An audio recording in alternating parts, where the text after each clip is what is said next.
FN 102. Rádio Futebol na Canela 2. A Casa do Futebol Internacional é aqui. Acabou mais uma jornada esportiva, mas na Rádio Futebol na Canela, o jogo tem muito mais que 90 minutos. Começa a partir de agora, apito final. Entrevistas, opinião, análise e tudo dos bastidores de mais uma partida. Está no ar o apito final.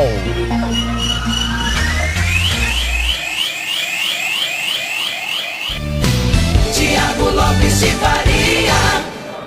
Boa tarde, meus amigos do Brasil. Acabou e deu Manchester City.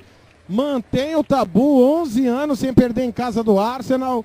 Mantém vivo no campeonato, diminui a distância de 6 para 3 pontos com um jogo a menos, 5 rodadas pela frente. Muita festa no gramado com ele.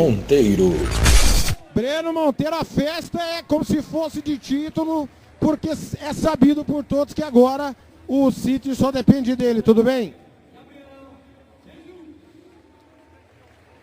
Exatamente, TLF. Bela vitória da equipe do Manchester City. Hoje realmente era um jogo, era uma final para a equipe dos Citizens. E eles foram lá e venceram dentro de casa, cortam a diferença para 3 pontos e tem um jogo a menos a se fazer contra a equipe do Crystal Palace. Nesse momento, a Arsenal liderança com 70 pontos e o Manchester City na segunda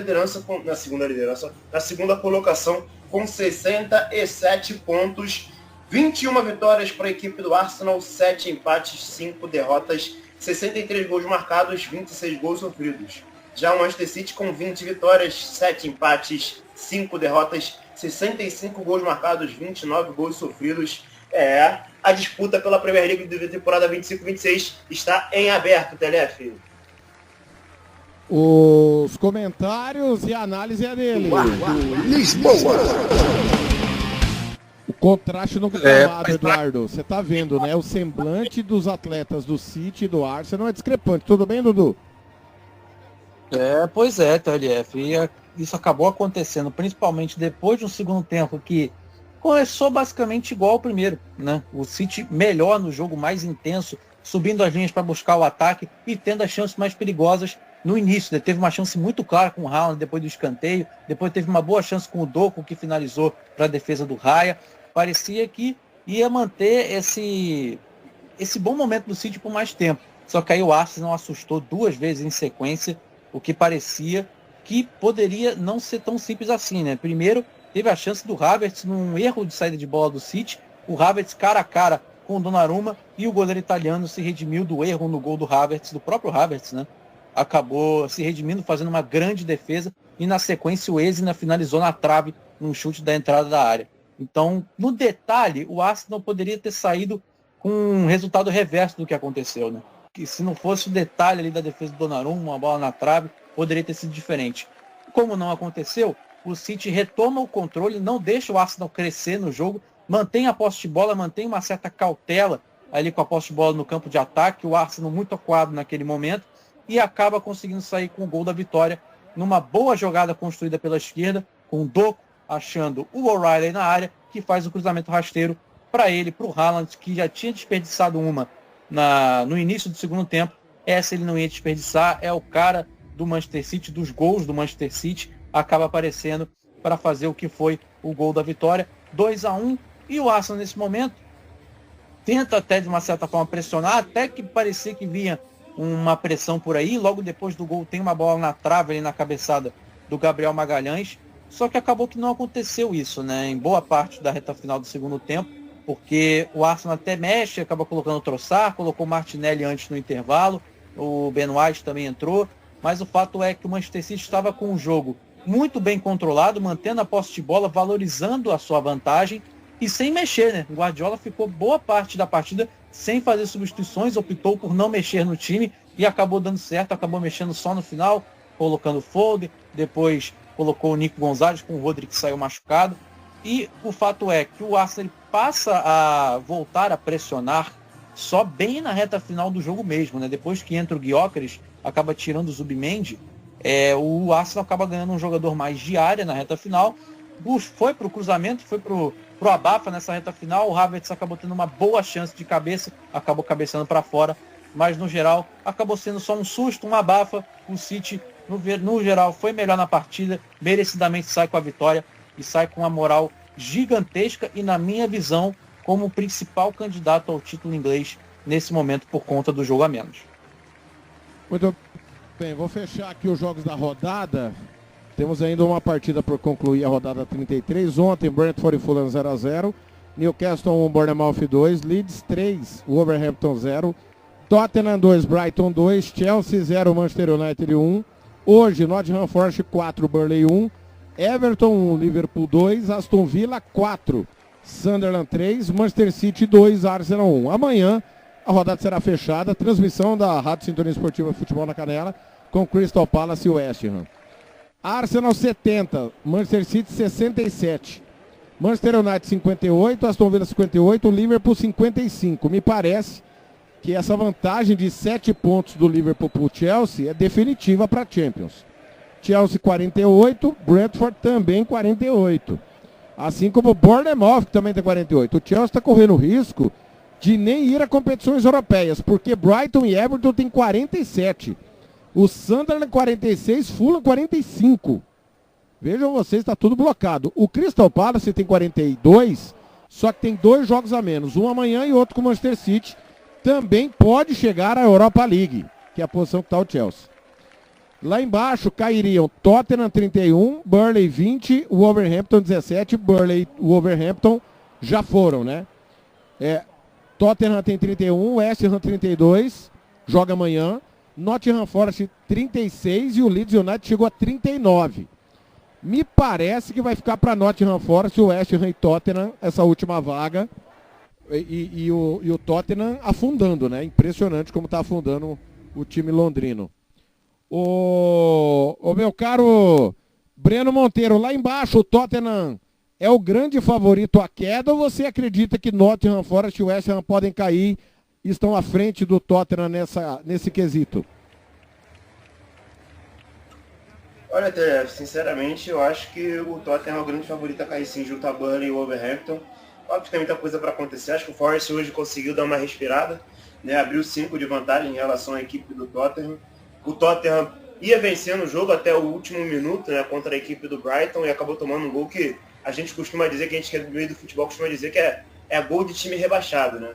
Acabou tomando um gol no último lance e agora está a 5 pontos aí do Forest, mas está 1 ponto aí da equipe do West Ham, que tem um jogo a se fazer, jogar amanhã contra a equipe do Crystal Palace fora de casa.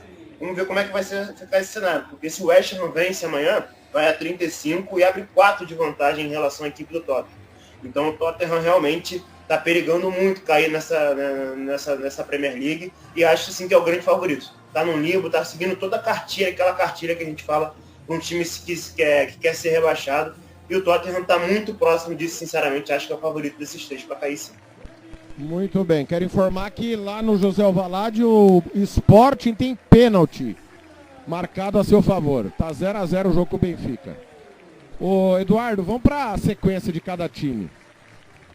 O Manchester City tem o Burnley fora de casa, o Everton fora de casa, o Brentford em casa, Bournemouth fora, Crystal Palace em casa e fecha com o Aston Villa em casa. O jogo com o Crystal Palace, a princípio, está marcado para quarta-feira, que antecede a última rodada da Premier League. Acho que tem aqui pegadinhas, né? O Brentford e o Bournemouth brigando literalmente por competições europeias. Não é uma sequência fácil. E o Aston Villa na última rodada brigando por Champions. Mas quem quer ser campeão não pode escolher, né, o Eduardo? Você depende só de você, né? Exatamente, né? Com esse panorama, com o City dependendo apenas de si, não dá para realmente escolher quem que vai enfrentar nessa reta final. Tem alguns jogos acessíveis, né? Como o próprio jogo contra o Burnley fora. É um jogo acessível, o Burnley já praticamente rebaixado, mesmo o jogo sendo fora, eu acho que tem tudo para o City ganhar essa partida. E, além de que o jogo contra o Brentford é complicado, é um time que muitas vezes complica, às vezes é um time chato de se enfrentar, um time cascudo, mas é um jogo em casa também, chega com favoritismo para ganhar. O jogo contra o Everton talvez seja o mais complicado desses aí, jogo fora de casa, o Everton muitas vezes complica demais a vida dos seus adversários jogando em casa. além de uma possível última rodada contra o Aston Villa, talvez o jogo valendo título, é um jogo complicado. O Aston Villa talvez já chegue na última rodada, já classificado para Champions, quem sabe, né? Mas o fato é que o Aston Villa é um time, talvez, desse aí seja o mais qualificado que o City vai enfrentar. Então, é uma sequência um pouco ríspida, um pouco complicadinha, que pode ser que o time, dependendo do desempenho, pode se embananar na briga pelo título, né? Soares perde o pênalti para o Sporting, Trubin defendeu. Trubin pega o pênalti lá e salva o Benfica. 18 do primeiro tempo, 0-0, mas vai ter revisão, parece que adiantou, né? O goleiro Trubin está tendo uma revisão. Vamos à sequência do Arsenal agora. Newcastle em casa, Fulham em casa, West Ham fora, Burnley em casa, Crystal Palace na última rodada. E no meio disso tem as semifinais com o Atlético de Madrid. Como que você vê essa sequência aí do Arsenal? É mais acessível? Pega adversários mais fracos, meu caro Eduardo? Eu acho que é um pouco mais acessível pro lado do Arsenal. Também tem alguns jogos que podem ser meio complicados. O Newcastle fora, por exemplo, apesar de não viver um bom momento, o Newcastle vem mal. Vai ser em Londres, é um time... tá? Newcastle em Londres. Exato. Então, assim, mesmo jogando em casa, o Newcastle mal, pode ser que se complique pelo momento ruim do Arsenal recentemente, né, em questão de desempenho. Talvez se complique. Agora, contra o Fulham e também contra o West Ham fora, brigando contra o rebaixamento desesperadamente fora de casa, também pode ser um problema, mas o Arsenal é bem mais time. É difícil dizer. Eu acho que pelo nível dos adversários, eu acho que é mais acessível para o Arsenal. Mas pelo desempenho recente, acaba preocupando mais, né, nessa briga pelo título. Eu acho que está mais favorável para o Manchester City. Vamos escolher o pior em campo, de 2 para o Manchester City e 1 para o Arsenal.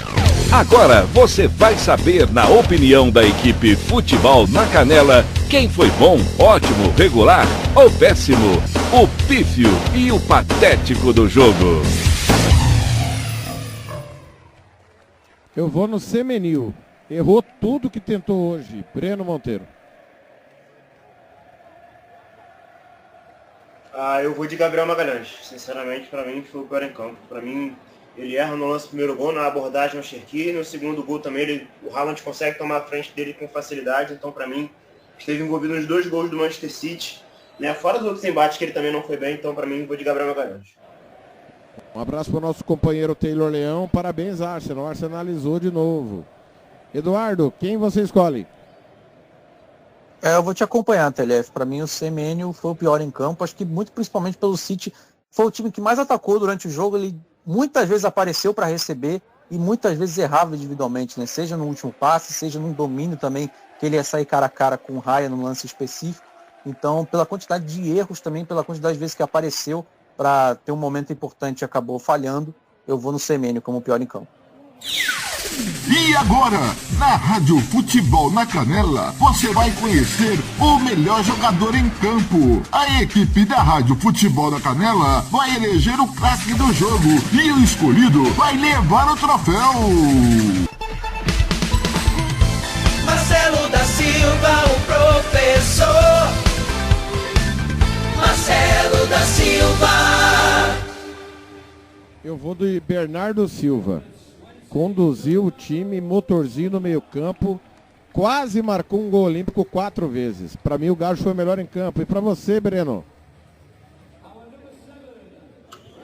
É uma boa escolha, o Bernardo Silva realmente é um craque silencioso, né? Joga muita bola, jogando numa posição aí um pouco mais recuada ali no meio, jogando por dentro. Então, nessa reta final de temporada do Manchester City realmente foi muito bem.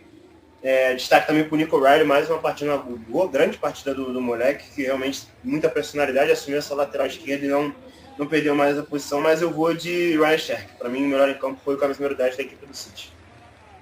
Eduardo Lisboa. Essa eu tô com o Breno. Eu vou votar no Cherki como melhor em campo. Acho que foi o jogador mais legal de se ver jogar, assim, muito influente, sempre movimentando bastante no campo, aparecendo. O gol dele é brincadeira, assim, é um golaço meio de craque para passar pelos marcadores e fazer 1-0. Ele tinha pouquíssimo espaço, ainda conseguiu sair o gol. E no segundo tempo também ser muito participativo, caindo por dentro, caindo pelo lado direito para buscar infiltração, buscar um passe. Então eu vou votar no Cherki, apesar de também ter feito uma grande partida do Bernardo Silva.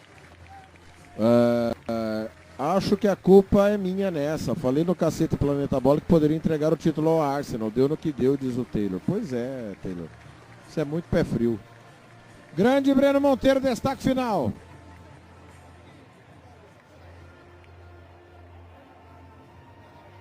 Bom, Telef, um abraço para você, um abraço também ao Eduardo Lisboa, sempre um prazer, uma honra estar aqui fazendo transmissão com vocês. Um abraço também para todo mundo que acompanhou a gente aqui na Rádio Futebol na Canela, na Rádio Sintonia Esportiva e tudo mais. Muito obrigado pelo carinho, quem deixou o like, quem prestigiou a gente aqui. Muito obrigado nessa tarde de domingo. E o meu destaque final fica por conta aí do Brasileirão, né? Mais tarde tem Brasileirão, você acompanha na Sintonia Esportiva, Flamengo e Bahia a partir das 7h30 da noite. Então fiquem ligados. Um abraço, tamo junto e até a próxima. Eduardo Lisboa, foi um prazer. Até a próxima. Até a próxima, TLF. Fica um forte abraço para você, um forte abraço para todo mundo que estava aqui com a gente na transmissão. E meu destaque final não tem como ser diferente, né? Agora a gente teve basicamente uma decisão antecipada de Premier League e daqui a pouco, ainda hoje, a gente vai ter Campeonato Brasileiro, nosso futebol brasileiro nesse domingão, com destaque para Flamengo e Bahia às 7h30 da noite. Fica esse como o meu destaque final. Fica o meu forte abraço e até a próxima. Valeu, galera.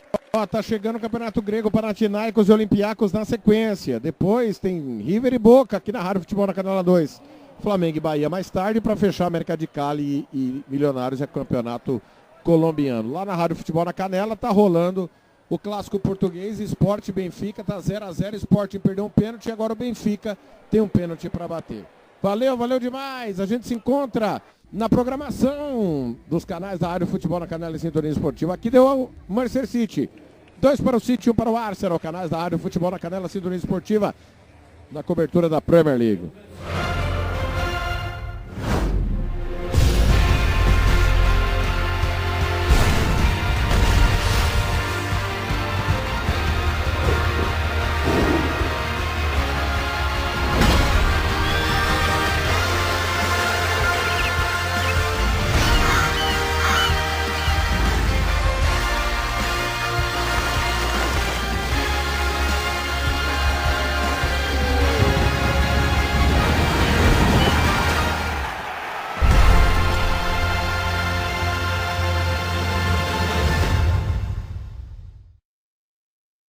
FM 100.